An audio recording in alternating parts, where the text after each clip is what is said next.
Maaraka Dabakarn are free monthly events that aim to provide immediate support and pathways for families that are trying to support their child's development. So many families in the community are desperate to get help for their children, but don't know how to navigate the system or are in lengthy wait lists.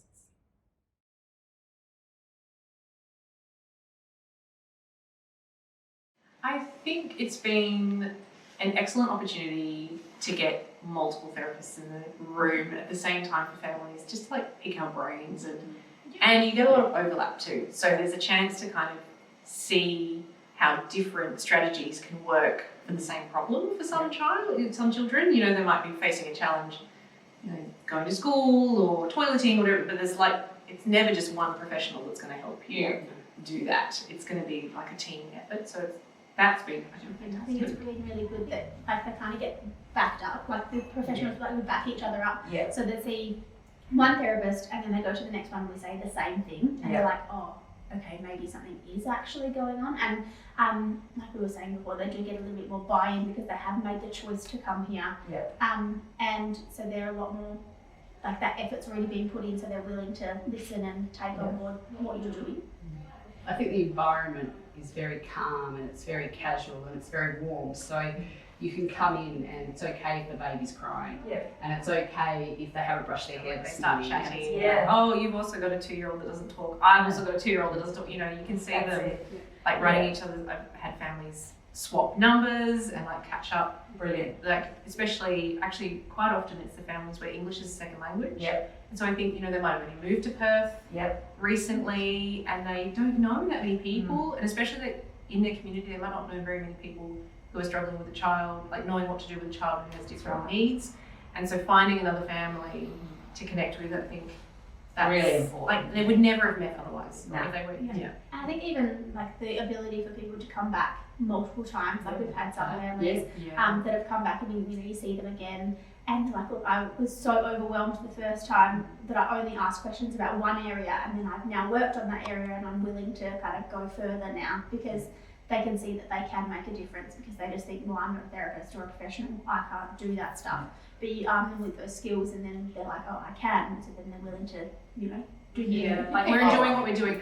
But actually for some of these families, like these are big conversations and sometimes it's big things they're talking about with us and all very new information that they're having to process and it's I don't know, it's such a unique opportunity to I don't know, have that moment with the family. I agree. I So parents feel good and you know they're trying their hardest with the resources they have available, and they only have resources that are available.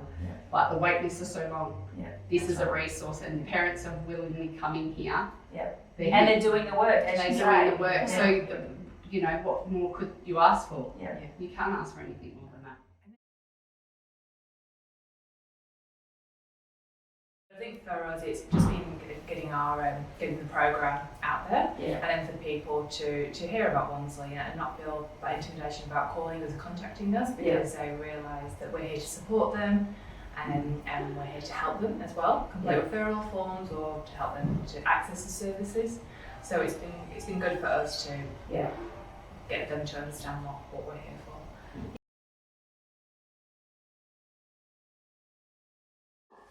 So we run an ear screening program for children from 9 months of age. It's quite simple. It's a light, the same as a GP, and then something called a TIMP machine. It's quite easy to use. Pop a little tip on the end, goes into the child's ear, and it takes a reading, and we interpret the results. So that can check for things like glue ear infections, which can potentially lead to hearing loss. Then from there, so it's a surveillance routine. So the child will be checked between 6 to 12 weeks. We make sure we monitor them for any ongoing issues and we can refer to the GP or audiology or any other services that they may need. So, and I think it works well in childcare spaces or spaces in the community where children are more comfortable in that environment, us coming into their environment instead of them having to seek out a medical professional.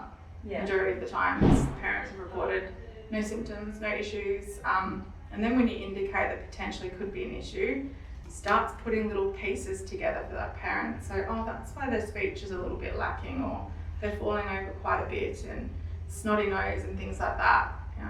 So it's a bit in hindsight once it gets discovered that we put the pieces together.